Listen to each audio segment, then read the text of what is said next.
sisi tunasema mbali ya hatua hizi tulizozieleza, kwa hiyo milioni 1 na nyingine tutakazoziongeza, tunaangalia tukiweza kulipa mshahara kila wiki, kwa maana ya kwamba katika unachopata mwezi mzima usisubiri mpaka ukakauka midomo ukadhalilika.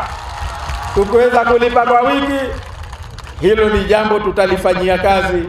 Tukiweza kulipa kila baada ya wiki 2, ni jambo tutalifanyia kazi. Lakini tunataka watu wa nchi hii waishi kwa heshima, na hasa tuliowapa kazi kubwa ya kuendesha utumishi wetu wa umma. Ndio maana tunasema la kwanza ni kurekebisha utumishi wa umma, na tuliposema miongoni mwa hatua tutakazochukua mbali ya marekebisho haya ni kuwapa maslahi yanayofanana angalau na maisha basic ya mtumishi wa umma.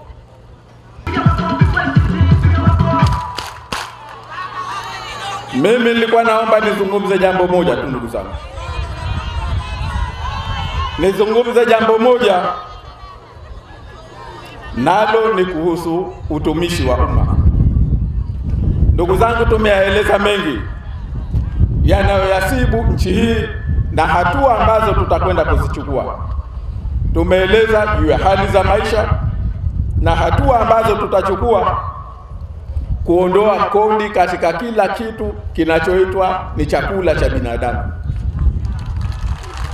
ili angalau kila mtu apate mlo wake kwa heshima. Watoto wetu wasidumae, watu vijana wasizeeke, wale kwa nafasi. Tumeeleza hatua tutakazochukua katika kuwawezesha wananchi, kila mmoja apate ajira, aweze kujiajiri, aishi kwa heshima. Aliokuwa hajaoa aoe, aliokuwa hajaolewa aolewe. Tumesema hatua tutakazozichukua, ukiwa unafanya biashara yako ndogo ndogo ufanye kwa heshima katika mazingira mazuri. Ukiwa unafanya sokoni usinyanyaswe kwa matozo na makodi na ada zisizokuwa na tija. Tutaziondoa ili ufanye kazi upate kujipatia maisha.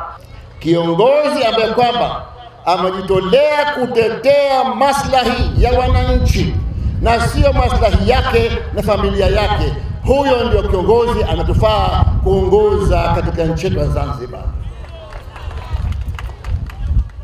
Ndugu Othman Masoud Othman, siku ya kwanza ya kuhutubia katika kampeni hizi, akasema kwamba ningependa kabisa kuona kwamba mshahara utoke kiwango cha chini kianzie shilingi milioni 1.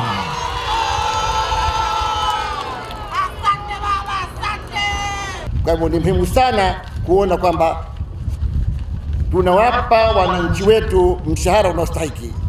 Wazungu wanaita fair wages. Fair wages ni mshahara wa haki, mshahara wa haki kwa mfanyakazi.